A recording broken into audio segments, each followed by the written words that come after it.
জানে যে আমাৰ আগৰ তিয়ক সমষ্টি আছিলে, পুৰণা তিয়ক সমষ্টিত মই আজি বহুত বছৰৰ পৰা ৰাইজৰ লগত আছোঁ, ভাৰতীয় জনতা পাৰ্টিৰ লগত আছোঁ। আমি বিভিন্ন পৰ্যায়ত সাংগঠনিক কাম কাজ কৰি আছিলোঁ আৰু এতিয়া নতুনকৈ আমি মৰিয়নি সমষ্টিত অন্তৰ্ভুক্ত হৈছোঁ আৰু আমি যিহেতুকে দলৰ হৈ তৃণমূল পৰ্যায়ত কাম কাজ কৰি আছোঁ, সাংগঠনিক কাম কাজ কৰি আছোঁ। আমি দাবীদাৰ শব্দটো আমি ব্যৱহাৰ কৰিলে বেয়া লাগিব। আমি ৰাইজৰ লগত আছোঁ আৰু আপোনালোকে জানে যে ভাৰতীয় জনতা পাৰ্টীয়ে বিভিন্ন সময়ত বিভিন্ন ব্যক্তিক বিভিন্ন পৰ্যায়ত দায়িত্ব অৰ্পণ কৰে। আমাক তেনেকুৱা ধৰণৰ আমি দাবী কৰা বা আমি আবেদন কৰা তেনেকুৱা কথা ভাৰতীয় জনতা পাৰ্টীত নাই আৰু ৰাইজৰ লগত যিহেতুকে আছোঁ, ৰাইজৰ কাৰণে আমি কাম কাজ যিমান পাৰোঁ আমি ব্যক্তিগত পৰ্যায়ত দলীয় পৰ্যায়ত আমি কৰি আছোঁ আৰু ৰাইজৰ বিচাৰিলে আমি নিজেও ৰাইজৰ কাৰণে কাম কৰিবৰ কাৰণে অধিক তৎপৰতাৰে অধিক উৎসাহেৰে আমি কাম কাজ কৰিম বুলি আমি আশা কৰিছোঁ।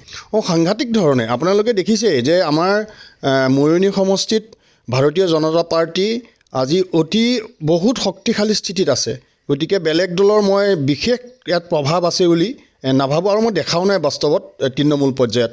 নহয়, এতিয়া আমি আগৰ যিটো পুৰণা মৰিয়নি সমষ্টি আছিলে, পুৰণা তিয়ক সমষ্টি আছিলে, আমি জানো যে আপোনালোকেও জানে যে সমষ্টি পুনৰ নিৰ্ধাৰণৰ ফলত তিয়কৰ বহুত অঞ্চল মৰিয়নি সমষ্টিত আহিলে, মৰিয়নিৰ বহুত অঞ্চল তিতাবৰ সমষ্টিত গ'ল, যোৰহাট সমষ্টিত গ'ল।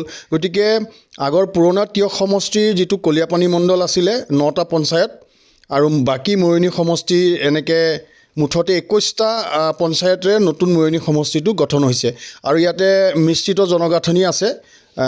আমি আশা ৰাখিছোঁ ভাৰতীয় জনতা পাৰ্টীয়ে ইতিমধ্যে সকলো শ্ৰেণীৰ ৰাইজক মাজত সোমাবলৈ সক্ষম হৈছে আৰু আগন্তুক 26 বৰ্ষৰ যিটো নিৰ্বাচন আহিব বিধানসভাৰ, তাতে ভাৰতীয় জনতা পাৰ্টীয়ে সহজে জয়লাভ কৰিব পাৰিব। আপোনাক যদি বিধানসভাৰ এইবাৰ যদি 2026ত যদি মৰিয়নি সমষ্টিত যদি আপুনি টিকট প্ৰদান কৰে, তেতিয়া আপুনি কি ক'ব?